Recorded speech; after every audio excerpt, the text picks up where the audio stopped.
Close Air Support adalah bantuan udara pesawat tempur dalam membantu pasukan darat dalam operasi militer. Bantuan udara yang diberikan oleh pesawat tempur untuk bantu pasukan darat yang lagi bertempur. Misalnya, kalau ada pasukan darat yang lagi berusaha merebut wilayah, pesawat tempur bisa membantu dengan cara memberikan bantuan tembakan dari udara di area tersebut. Tujuannya agar pasukan darat bisa lebih gampang mempertahankan atau merebut wilayah tersebut. Intinya, Close Air Support penting banget buat bantu pasukan darat dalam misi mereka. Dalam taktik pertempuran, Close Air Support didefinisikan sebagai tindakan peperangan udara, seringkali tindakan udara ke darat seperti dukungan tembakan atau serangan udara oleh pesawat tempur terhadap target musuh dan berada dalam jarak dekat dengan pasukan kawan. Kesulitan saat melakukan Close Air Support yang mungkin dihadapi antara lain, kesulitan mengidentifikasi target yang tepat. Pasukan darat harus bisa memberikan koordinasi yang akurat dan jelas, agar pesawat bisa mengidentifikasi target dengan benar. Bahaya tembakan dari senjata anti pesawat.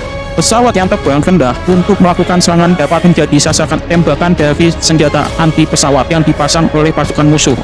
Kesulitan dalam menentukan apakah suatu area aman atau tidak. Pesawat mungkin perlu melakukan pengintaian terlebih dahulu untuk memastikan area yang akan diserang aman untuk pasukan sendiri. Gangguan cuaca. Cuaca buruk dapat mengganggu jangkauan pandangan dan kemampuan pesawat untuk melakukan serangan yang akurat.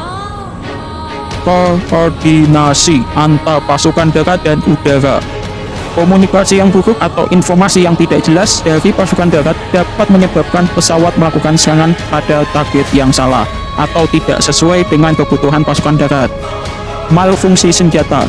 Hal ini bisa terjadi karena kurangnya perawatan pada senjata atau pengaruh serangan elektronik dari musuh. Jika senjata mengalami malfungsi, maka pesawat tidak akan bisa mengeluarkan tembakan dengan akurat, sehingga dapat mengakibatkan serangan tidak efektif atau bahkan berbahaya bagi pasukan darat yang sedang beroperasi di lapangan. Untuk mengatasi kesulitan tersebut, diperlukan pelatihan dan koordinasi yang baik antar pasukan darat dan udara. Pelatihan dan koordinasi yang baik akan meningkatkan kemampuan pesawat untuk melakukan serangan yang akurat dan efektif. Pada gilirannya, akan membantu meminimalkan resiko terhadap pasukan sendiri. Perang Dunia Pertama merupakan konflik pertama yang menggunakan Close Air Support secara luas.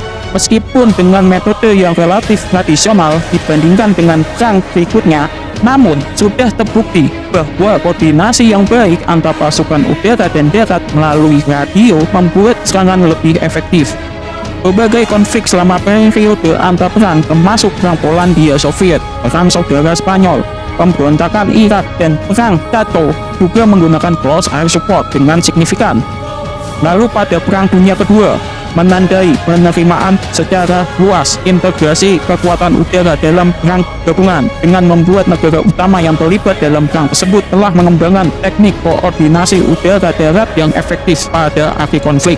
Taktik-taktik baru seperti penggunaan kontrol udara depan untuk memandu pesawat Close Air Support dan identifikasi garis invasi juga muncul pada saat ini, dipengaruhi oleh operasi Blitzkrieg dan invasi ke Normandia. Pengembangan Close Air Support terus berlanjut selama konflik Perang Dingin, terutama Perang Korea, Perang Vietnam, dan Perang Teluk.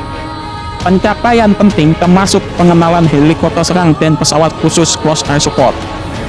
Dalam era modern, Close Air Support masih menjadi aspek penting dari operasi militer dengan pesawat seperti AC-130 Skokie, FA-18 Hornet Super Hornet, A-10 Thunderbird, dan Su-25 Frogfoot. Pesawat tersebut merupakan pesawat yang sering digunakan untuk memberi dukungan tembakan kepada pasukan darat dalam konflik di Irak dan Afghanistan.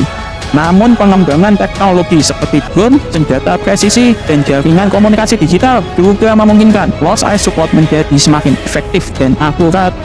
Sebagai bentuk dukungan tembakan dari udara, Close Air Support memerlukan integrasi detail dari setiap misi udara dengan tembakan dan pergerakan semua pasukan yang terlibat. Close Air Support dilakukan dengan menjatuhkan cluster bomb, bladed bomb, dan laser bomb, serta ada juga menembakkan rudal udara ke darat, roket, meriam otomatis, dan senapan mesin. Close Air Support merupakan aspek penting dari operasi militer modern dan digunakan untuk memberikan dukungan tembakan udara yang terintegrasi dengan pasukan darat. Dalam sejarahnya, penggunaan Close Air Support telah menjadi faktor kunci dalam berbagai konflik dan teknologi baru terus memperkuat efektivitasnya. Oleh karena itu, pengembangan dan penerapan teknologi Close Air Support harus terus dikembangkan agar mendukung misi operasi militer masa depan.